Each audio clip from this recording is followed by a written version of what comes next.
My name is Emily Carter. I'm 30 years old, and I used to believe that love could change everything. I believed that when I stepped into that grand estate in Boston, I had found a new family, a new life.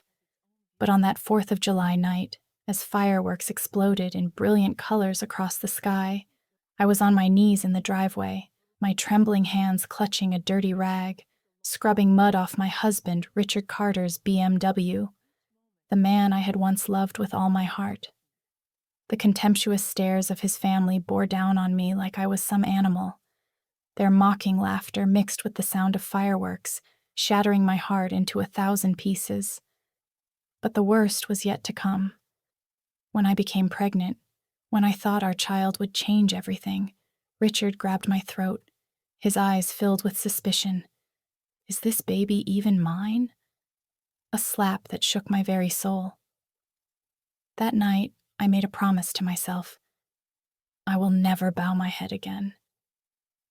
If the person you love most turned you into a puppet, would you choose silence? Or would you fight back?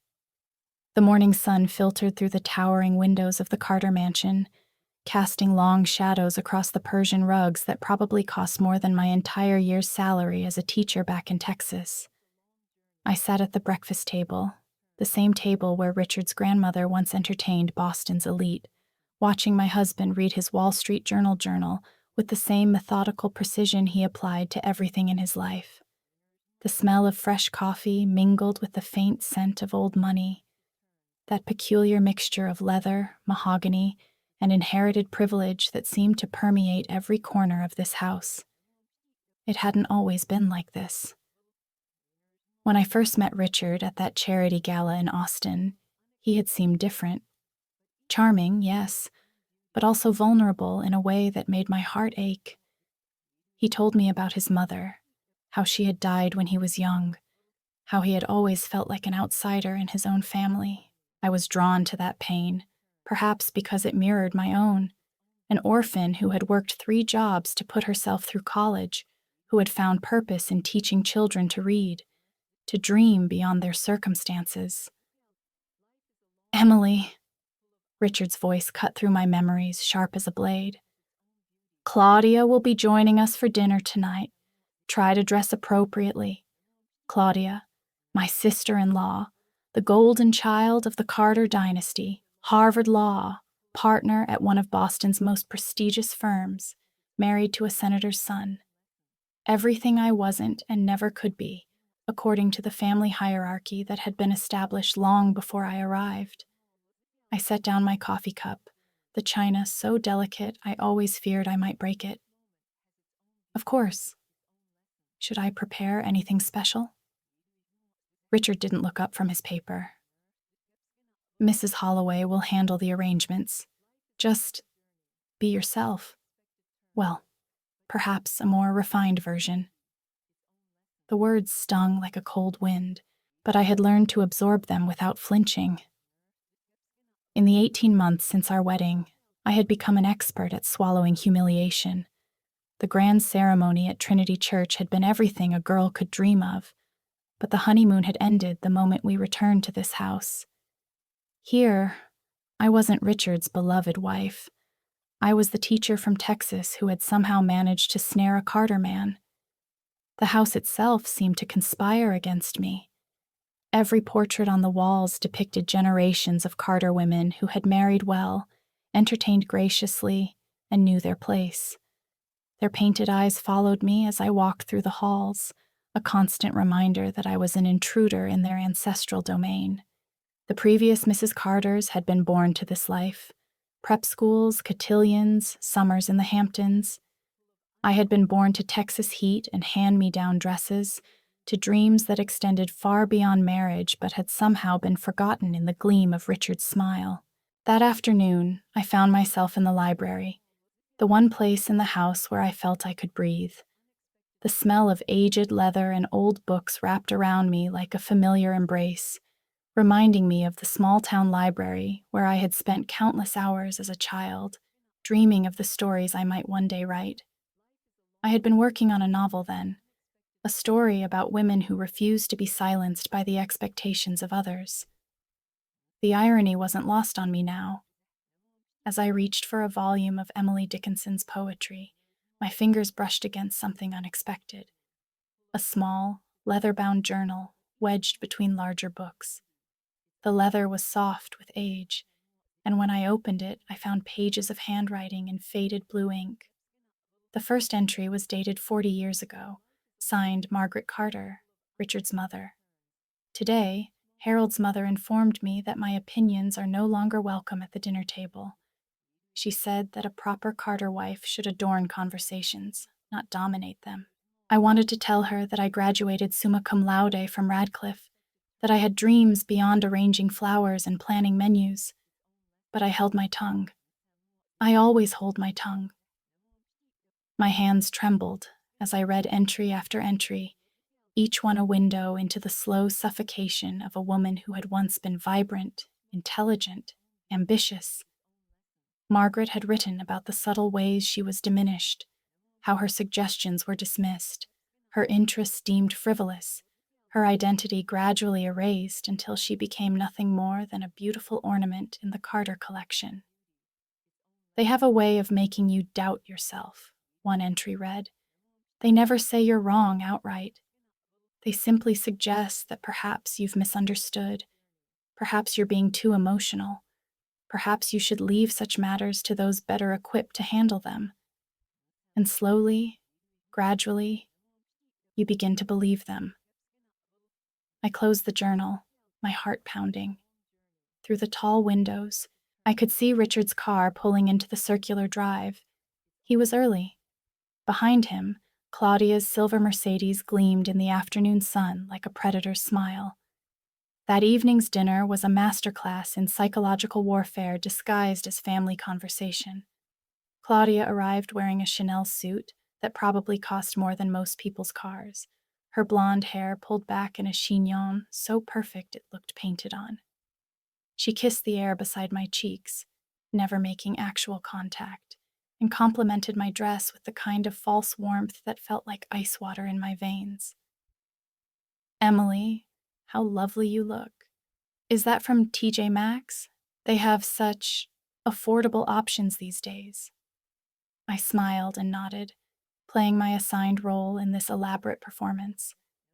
We moved to the dining room, where Mrs. Holloway had prepared Richard's favorite meal, beef Wellington with roasted vegetables, served on china that had been in the Carter family for generations.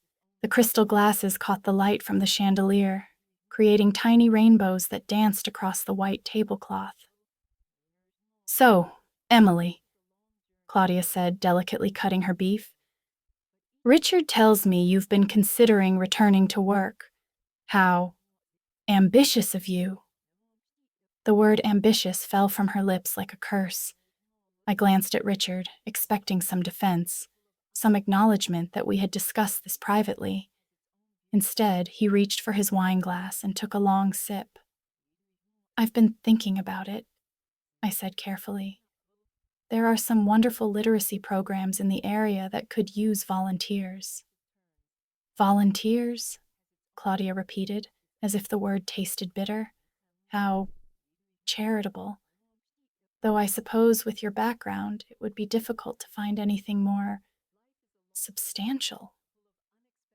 The silence that followed was deafening. I could hear the old grandfather clock in the hallway marking time, each tick like a heartbeat in an otherwise lifeless room. Richard continued eating as if nothing had been said. The message was clear. This was my battle to fight alone. "Actually," I said, my voice steadier than I felt, "I was considering pursuing my master's degree. I've always been interested in literature, and there's a program at—" "Oh, sweetheart," Claudia interrupted, her smile sharp enough to cut glass. "That sounds exhausting, and with Richard's schedule being so demanding, wouldn't it be better to focus on supporting him? After all, his success is the family's success." I felt something crack inside me. Not break, but crack, like the first fissure in a dam that would eventually give way to a flood. I looked around the table, at the portraits of Carter ancestors who seemed to be watching this performance with approval. at Richard, who continued to eat as if his wife wasn't being systematically destroyed before his eyes. That night, after Claudia had left and Richard had retreated to his study, I stood in our bedroom window looking out at the manicured gardens. The rose bushes were perfectly pruned, each bloom identical to the next, beautiful but somehow lifeless in their uniformity. I pressed my hand against my still flat stomach, wondering what kind of world I was bringing a child into. The baby had been a surprise, a gift I thought might bridge the growing chasm between Richard and me. When I first told him, his reaction had been measured, clinical. "Are you certain?" he had asked, as if I were reporting a minor household issue rather than the creation of new life. There had been no joy, no excitement, just a careful calculation of how this development would fit into his ordered world.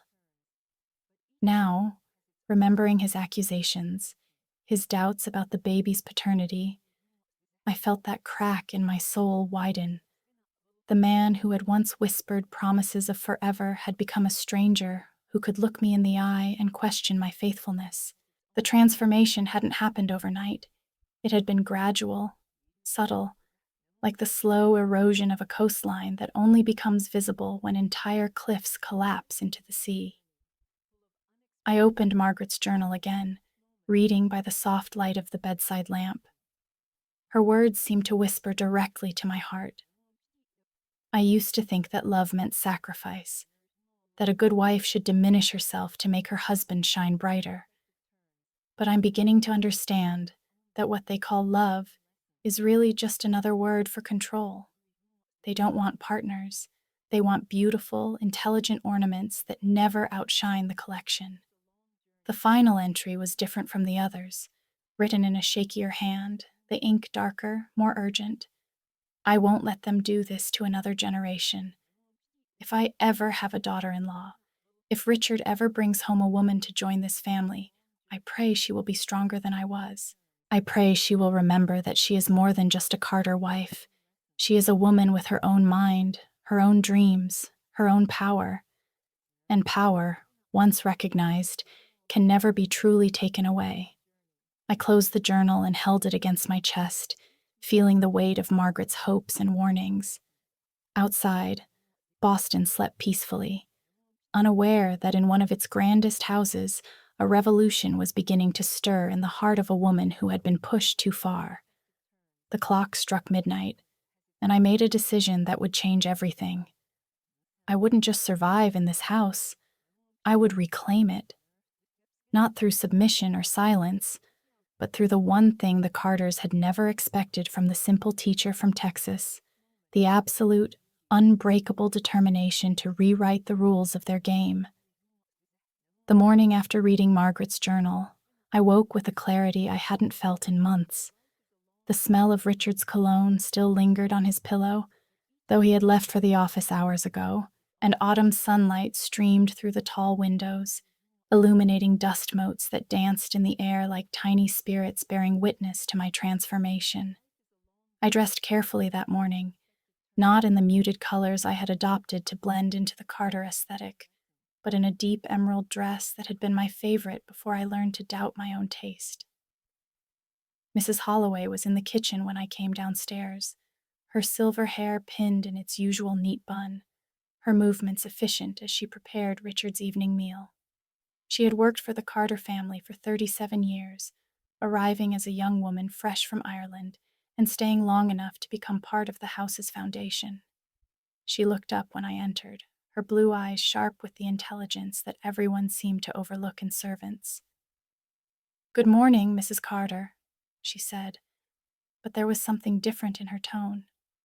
Warmer, perhaps, or maybe I was finally learning to hear what had always been there. "Mrs. Holloway," I began, then hesitated. "May I ask you something?" "About Mrs. Margaret Carter, Richard's mother." The older woman's hand stilled on the copper pot she was polishing. When she looked at me again, her expression had shifted into something guarded but not unfriendly. "What would you like to know?" I pulled the journal from my handbag, watching as recognition flashed across Mrs. Holloway's weathered features. "I found this in the library. I hope I wasn't intruding, but she asked me to hide it there," Mrs. Holloway said quietly, setting down her polishing cloth. "Said someday another woman might need to know she wasn't alone." She studied my face with the intensity of someone who had learned to read people's secrets in the spaces between words. "You're pregnant, aren't you?" The question caught me off guard, though I shouldn't have been surprised. Mrs. Holloway had raised Richard after his mother's death. She noticed everything in this house. "How did you know?" A small smile crossed her lips. 37 years in this house, child. I've seen 3 generations of Carter women, and they all had the same look when they carried new life. Hope mixed with terror. Like they were holding something precious in a house full of people who might break it. She moved to the stove, pulling the kettle off the burner before it could whistle.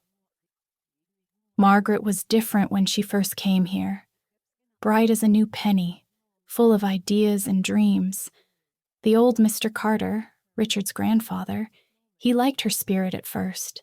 Said she'd bring fresh blood to the family. But fresh blood only stays fresh if it's allowed to flow freely, if you understand my meaning. I did understand. I understood more than I wanted to. "What happened to her?" I asked, though part of me already knew. Mrs. Holloway poured hot water over tea leaves, the familiar ritual somehow comforting in its ordinariness. "They wore her down, bit by bit, never with cruelty.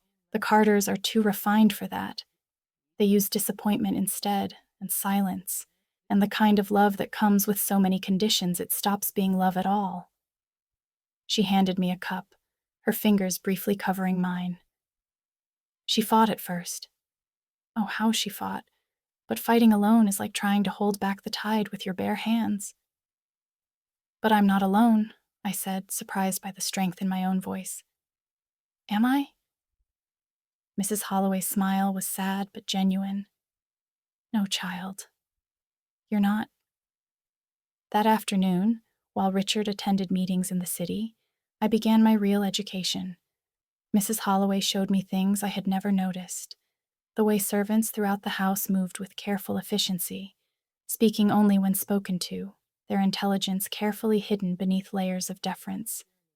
She introduced me to Lorraine, the elderly woman who cleaned the upper floors, whose grandmother had worked for the Carters in the previous century. 3 generations of us," Lorraine said, her voice carrying the weight of decades. "And 3 generations of watching smart women turn into shadows of themselves." She paused in her dusting of the portrait gallery, gesturing to the painted faces that lined the walls. "Look at their eyes, Mrs. Carter. Really look." I did look, and for the first time, I saw what she meant. Each portrait showed women of remarkable beauty and apparent serenity, but their eyes told a different story. There was a vacancy there, a dimness that spoke of dreams deferred and voices silenced.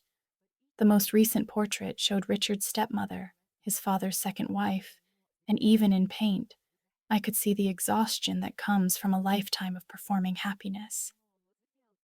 "What can I do?" I whispered, the question feeling dangerous even as I spoke it. Lorraine exchanged a look with Mrs. Holloway. "Knowledge is power, child, and this house has been keeping secrets for a very long time." Over the following weeks, I became a student of the Carter family in ways they never intended. Mrs. Holloway taught me about the family's finances, not just the visible wealth, but the complicated web of trusts, investments, and charitable foundations that formed the backbone of their power. She showed me documents that revealed how much influence the family wielded in Boston society, how many judges owed them favors, how many politicians had received their support over the years. But more importantly, she taught me about their vulnerabilities. "Every powerful family has secrets," she said one evening as we sat in her small apartment above the carriage house. "The Carters are no different. The question is, are you prepared to use what you learn?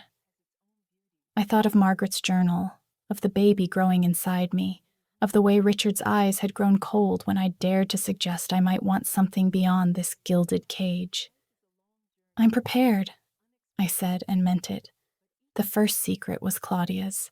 My perfect sister-in-law, the Harvard lawyer who had never lost a case, had been systematically embezzling from her former husband's business during their divorce proceedings. The documentation was hidden in a safe deposit box that Mrs. Holloway had access to, a remnant from her days managing household affairs for the elder Mr. Carter. She thinks she's untouchable, Mrs. Holloway explained, her voice steady as she photocopied bank records and email printouts. Thinks the family name will protect her from everything, but even the Carters can't survive a federal investigation into financial fraud. The second secret belonged to Kennedy, Richard's cousin who served as the family's primary legal counsel. He had been padding billing hours for the family's charitable foundation, treating it like his personal bank account. The evidence was damning. Falsified timesheets, inflated expenses, payments to shell companies he controlled. But the most dangerous secret was Richard's own. I discovered it by accident while looking through his study for a book I'd lent him months ago. Hidden behind a false back in his desk drawer, I found correspondence that revealed the truth about his mother's death. Margaret Carter hadn't died in a car accident, as the family had always claimed. She had taken her own life, unable to bear the weight of her silenced existence any longer. The letters between Richard's father and the family attorney detailed the cover-up, the bribes paid to coroners and police officers, the careful construction of a narrative that would protect the Carter reputation. Richard had been 15 when it happened, old enough to know the truth, but young enough to believe the lies his father told him about protecting the family honor. The letters revealed something else, too. Margaret had been planning to leave. She had contacted a divorce attorney, had been secretly moving money into accounts her husband couldn't access. Her death had come just days before she was scheduled to meet with a reporter from the Boston Globe who had been investigating the Carter family's business practices. As I read those letters by lamplight in Richard's study, I felt the final pieces of my understanding fall into place. Richard wasn't just a product of his family's toxic dynamics. He was a victim of them, too. His transformation from the vulnerable man I'd fallen in love with into the cold stranger who shared my bed had been carefully orchestrated by people who understood that broken men make more compliant heirs than whole ones. But understanding didn't mean forgiving, and it certainly didn't mean accepting. I photographed every document, every letter, every piece of evidence that might someday be needed.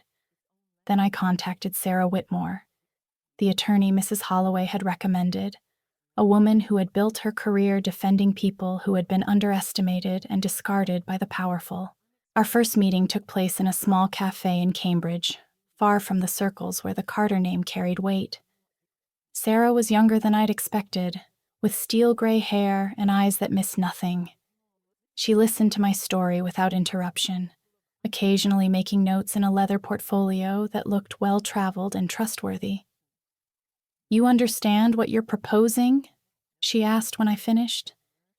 "The Carters have resources. They have connections. They will use everything at their disposal to destroy you." "They're already destroying me," I replied. "The only difference is that now I'm fighting back." Sarah smiled, the first genuine warmth I'd seen from anyone in months. "Good. Because if we're going to do this, we're going to do it right. No half measures, no backing down once we start. Are you prepared for that?" I thought of Margaret's journal, of the baby I was carrying, of all the women who had been silenced in this house before me. "I'm ready." The plan we developed was elegant in its simplicity. Rather than attacking the family directly, which would have triggered their considerable defenses, we would force them to confront their own contradictions. The Carter family prided itself on moral leadership, on being pillars of Boston society. Their charitable foundations supported women's shelters. Their political donations went to candidates who championed family values. Their public statements consistently emphasized the importance of integrity and honor. We would use their own words against them. Sarah began by quietly reaching out to journalists who specialized in investigating wealthy families. She didn't share specific details, but she planted seeds of curiosity about the Carter family's business practices, their charitable giving, their family dynamics. Meanwhile, I continued my life as the dutiful Carter wife, attending dinner parties and charity events, smiling and nodding while gathering information about the family's connections and vulnerabilities. The pregnancy provided perfect cover for my activities. When I excused myself from social events early, claiming fatigue, no one questioned it. When I spent long hours in the library or took frequent trips to the doctor, it was seen as natural maternal behavior. Richard, increasingly distant and preoccupied with his own business concerns, barely seemed to notice my movements. But I noticed everything. I noticed how the family's friends spoke about their wives, with casual dismissal, as if the women were expensive accessories rather than human beings. I noticed how decisions were made in back rooms, while the wives entertained each other with gossip and shopping. I noticed how money flowed through charitable foundations that seemed more concerned with tax benefits than actual charity. Most importantly, I noticed how they talked about me when they thought I couldn't hear. "She's getting ideas above her station," I overheard Claudia saying to Richard's aunt at a fundraising gala. "All that education, you know. It makes them think they're equal partners instead of understanding their proper role." "Margaret was the same way," the aunt replied, her voice carrying the tired satisfaction of someone who had been proven right. "Look how that ended." They spoke about Margaret as if she were a cautionary tale rather than a human being who had been driven to despair. They spoke about me as if I were a problem to be managed rather than Richard's wife and the mother of his child. But most tellingly, they spoke as if their power were absolute and eternal, as if no one would ever dare challenge the order they had carefully constructed. That was their mistake. By the time winter arrived, I had everything I needed: bank records, correspondence, witness statements from former employees who had been mistreated by the family, documentation of tax evasion and charity fraud, evidence of bribes and cover-ups dating back decades. I had built a case that could not only destroy their reputation, but potentially result in criminal charges for several family members. But I also had something more powerful than evidence. I had allies. Mrs. Holloway and Lorraine had connected me with other women who had worked for wealthy Boston families, who had seen the same patterns of abuse and control repeated across generations. Sarah had introduced me to journalists who specialized in exposing the dark secrets of America's elite. I had found my army of the underestimated, and we were ready for war. The final piece fell into place during the Christmas holidays, when the extended Carter family gathered at the Boston house for their annual celebration. Richard's father announced that he was updating his will, redistributing assets to ensure the family's continued prosperity. The gathering was meant to be a celebration of Carter unity and strength. Instead, it would become the stage for their downfall. As I sat in the grand living room, watching 3 generations of Carters toast their continued dominance, I felt the baby move inside me for the first time, a flutter of life that reminded me why this fight mattered. This child would not grow up in a house where women were silenced and dreams were crushed. This child would inherit something better: the knowledge that power shared is stronger than power hoarded, and that sometimes the most revolutionary act is simply refusing to disappear. I raised my glass of sparkling cider along with the rest of the family, smiling as they toasted their future. They had no idea that I had already rewritten it. The morning of the Carter family's annual shareholders meeting arrived with the kind of crisp January air that makes everything seem sharper, more defined. I stood before the full-length mirror in our bedroom, adjusting the sapphire necklace that had belonged to Margaret Carter, a piece Richard's father had given me as a wedding gift, never knowing how symbolic it would become.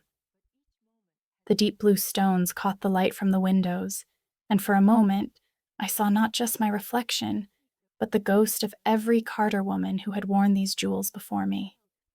Richard was already dressed and reading his prepared remarks, his movements precise and controlled as always. He glanced up briefly when I entered his field of vision, his eyes noting the necklace with what might have been approval or indifference. With Richard, it had become impossible to tell the difference. "You look appropriate," he said, which I had learned was the highest compliment a Carter woman could hope to receive. "Thank you," I replied, my voice steady as calm water before a storm. The shareholders' meeting was held at the Carter Foundation's headquarters in downtown Boston, a gleaming tower of glass and steel that rose like a monument to accumulated wealth. As we walked through the lobby, our footsteps echoing against marble floors, I thought about all the decisions that had been made in this building, decisions that had shaped not just the Carter family fortune, but the lives of countless employees, charity recipients, and community members who had never been allowed a voice in their own fate. The boardroom was exactly what you'd expect from a family that had spent generations perfecting the art of intimidation through architecture. The massive mahogany table could seat 30 people comfortably, its surface so perfectly polished that it reflected the crystal chandelier hanging above like a mirror, reflecting wealth back onto itself. Oil paintings of Carter patriarchs lined the walls, their painted eyes following anyone brave enough to challenge their legacy. I took my assigned seat, always to the right of Richard, close enough to appear supportive, but far enough to ensure I remained decorative rather than influential. Around the table sat the usual collection of Carter relatives, family lawyers, and carefully selected board members whose loyalty had been purchased with generous compensation packages. Claudia arrived precisely at 9 o'clock, her Armani suit immaculate, her smile sharp enough to cut diamonds. "Emily, darling," she said, air-kissing in my direction, "you're positively glowing." "Pregnancy suits you." Her words were honey poured over poison, sweet on the surface but designed to remind everyone present of my primary function in this family, a vessel for the next generation of Carter DNA. I smiled back with equal artificial warmth, my hand resting protectively over the small bump that had become visible in recent weeks. The meeting began with the usual financial reports. Assets totaling in the hundreds of millions, investments performing above market expectations, charitable donations that generated excellent tax benefits while burnishing the family's reputation as philanthropic leaders. Richard's father, Harold Carter III, presided over the proceedings with the casual authority of someone who had never questioned his right to make decisions affecting thousands of lives. "Before we conclude," Harold announced, his voice carrying the gravitas that came with 7 decades of unquestioned power, "I want to address some recent concerns that have come to our attention." The temperature in the room seemed to drop several degrees. Several board members exchanged glances, and I noticed Claudia's perfectly manicured fingers tighten almost imperceptibly around her Mont Blanc pen. "It has come to our attention," Harold continued, "that certain family members may have been engaging in financial practices that could potentially compromise the foundation's integrity." Ah! The silence that followed was so complete that I could hear the distant hum of traffic 20 stories below. This wasn't part of any script I had been given. Something had changed. Some element in the carefully choreographed Carter family performance had gone off plan. Harold's eyes moved around the table, settling briefly on each person before moving to the next. When his gaze reached me, I felt a shock of recognition. This man knew something. More than that, he was planning to act on it. "Claudia," he said, his voice still conversational but carrying an undertone of steel, Would you care to explain the discrepancies in your billing records for the Foundation's legal services? The color drained from Claudia's face so quickly that her foundation makeup suddenly seemed several shades too dark. I'm sure I don't know what you mean, Uncle Harold.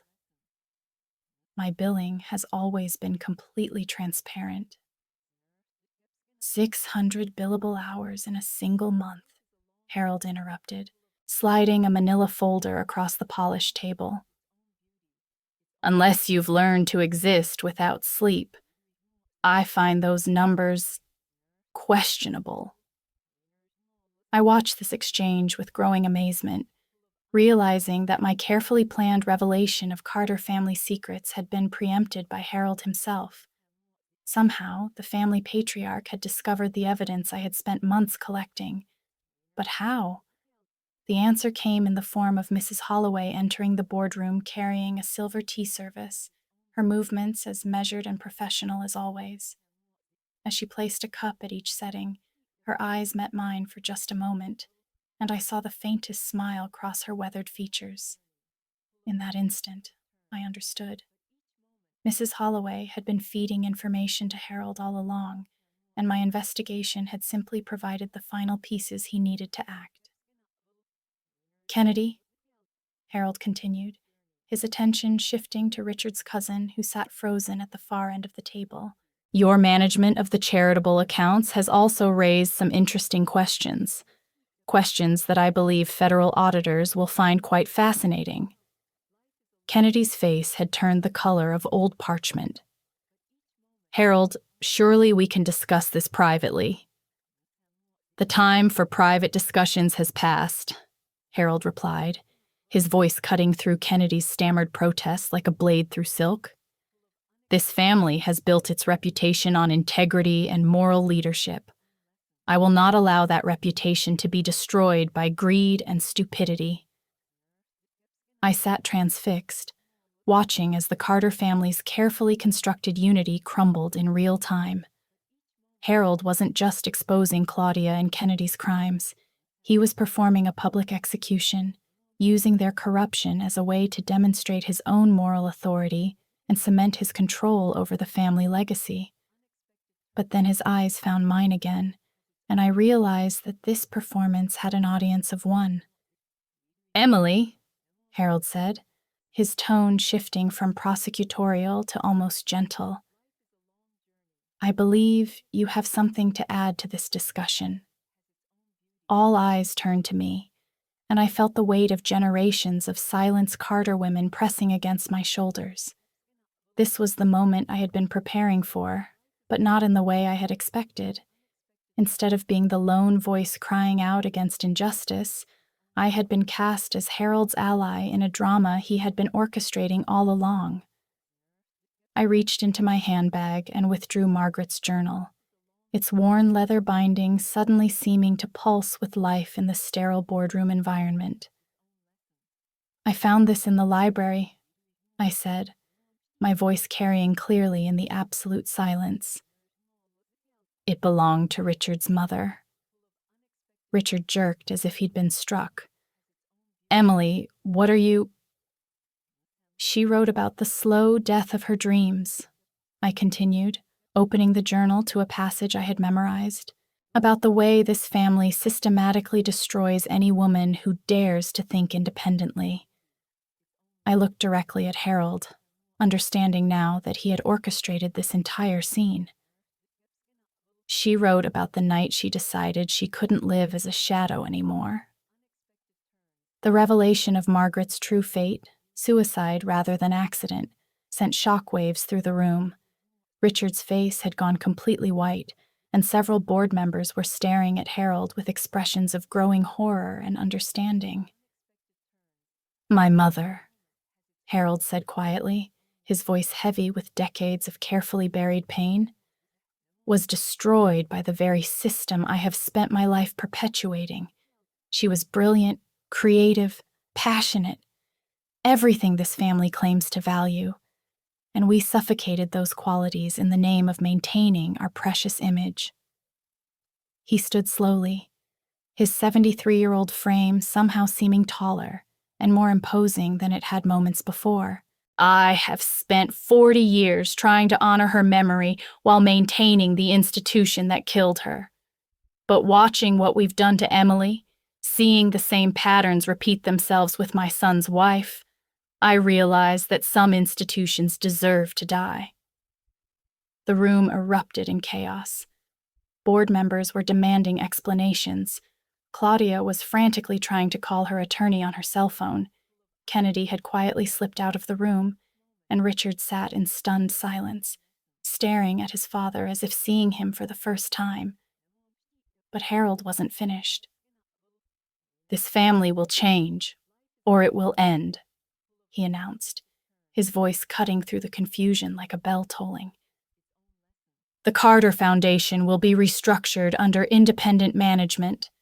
Family members who have violated their fiduciary responsibilities will be removed from all positions of authority. And most importantly, the women of this family will no longer be treated as decorative accessories to masculine ambition." He turned to me, his eyes reflecting decades of regret and newfound determination. "Emily, you came into this family with dreams and intelligence and strength. We tried to break those qualities, just as we broke them in my wife, just as we would have broken them in your daughter if she had been born into the old system." He paused, his voice softening. "But systems can change. People can choose to be better than their history." I felt tears streaming down my face, not from sadness, but from the overwhelming relief of finally being seen, finally being heard, finally being acknowledged as more than just a vessel for Carter DNA. The baby inside me seemed to respond to my emotion, moving restlessly as if sensing that the world she would be born into had fundamentally shifted. Richard finally found his voice. "Father, you can't just—" "I can," Harold interrupted. "And I will. Richard, you have a choice to make. You can continue perpetuating the toxic patterns that destroyed your mother and nearly destroyed your wife, or you can choose to be the man I should have taught you to be from the beginning." The aftermath of that meeting would reshape not just the Carter family, but Boston society itself. Federal investigators, armed with the evidence Harold provided, launched comprehensive audits of multiple charitable foundations. Claudia faced criminal charges for embezzlement and was ultimately disbarred. Kennedy fled to Switzerland, where he remained under investigation by international financial crimes units. But the most profound changes were personal. Richard and I spent the following months in couples therapy, slowly excavating decades of learned behaviors and toxic patterns. It wasn't easy. There were sessions where we couldn't look at each other, moments when the weight of what we had both endured and perpetuated seemed too heavy to bear. But gradually, painstakingly, we began to rediscover the people we had been before the Carter family machine had reshaped us in its image. Harold, meanwhile, threw himself into reforming the family's business practices with the fervor of a man seeking redemption. He established independent oversight committees, implemented transparent reporting requirements, and created employee advocacy programs that gave voice to people who had previously been powerless. Most importantly, he commissioned a complete review of the family's charitable giving, ensuring that money flowed to organizations that actually helped people, rather than simply providing tax benefits and photo opportunities. The house itself was transformed. The portraits of stern-faced Carter patriarchs were moved to storage, replaced by landscapes and abstract art that didn't judge or intimidate.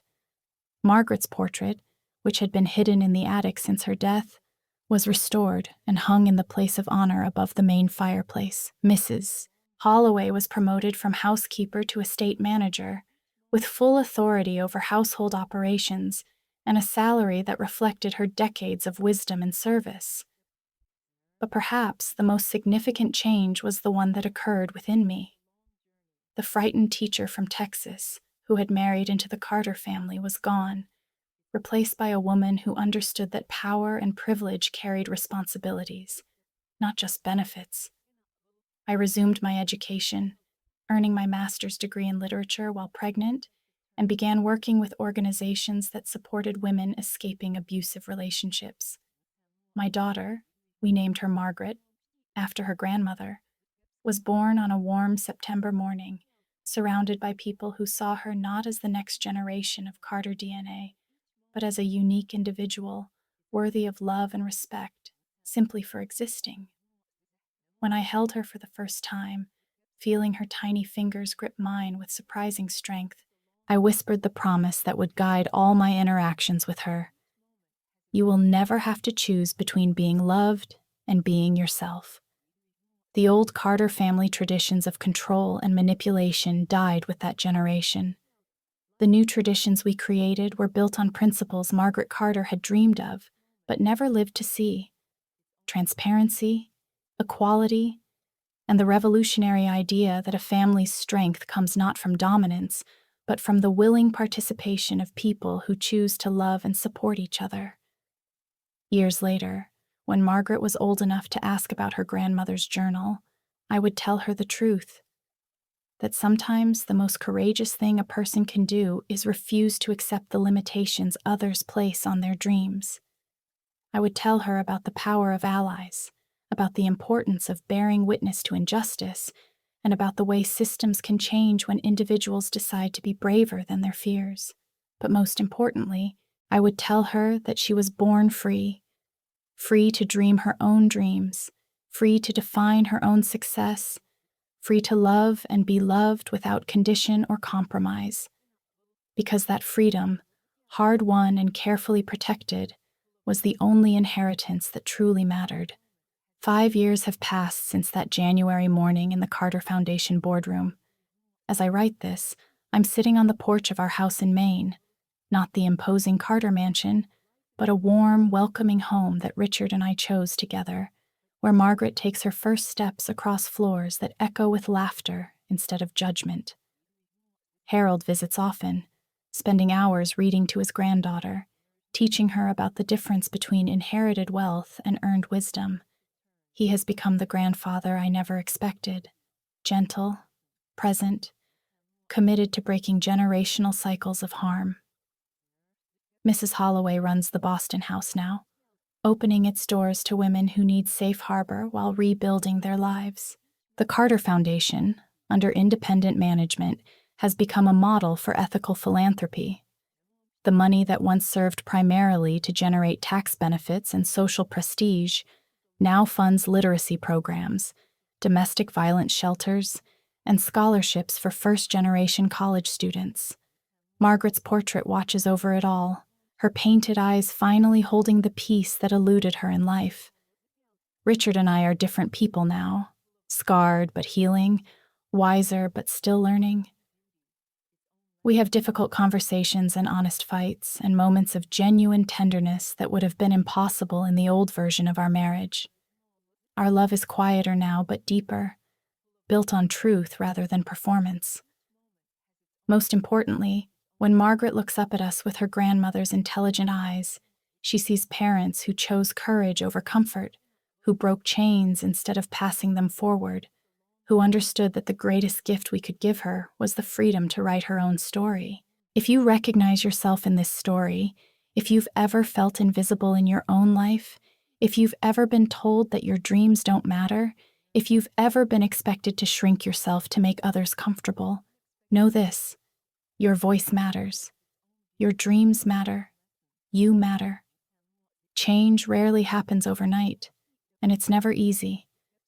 There will be people who benefit from your silence, who profit from your smallness, who will fight to maintain systems that keep you powerless. But remember that every generation has women who decided enough was enough, who chose courage over comfort, who refused to pass their pain forward to their daughters. You don't have to accept limitations others place on your life. You don't have to choose between being loved and being yourself. You don't have to sacrifice your dreams to make other people comfortable with their own mediocrity. Find your allies. Document the truth. Build your case carefully and thoughtfully. And when the moment comes, when you're finally ready to speak your truth, remember that you're not just fighting for yourself. You're fighting for every woman who came before you, every woman standing beside you, and every girl who will come after. Your story doesn't end with other people's expectations. It begins when you decide to write it yourself. This is just one story from our series, Voices Reclaimed, where we share real experiences of women who refuse to be silenced.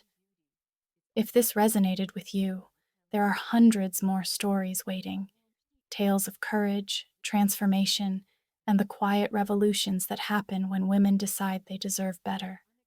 Subscribe and turn on notifications because these stories need to be heard. They need to be shared with every woman in your life who might be struggling in silence, who might think she's alone, who might believe that her situation can never change. Share this video with someone who needs to hear it. Leave a comment telling us about your own moment of reclamation.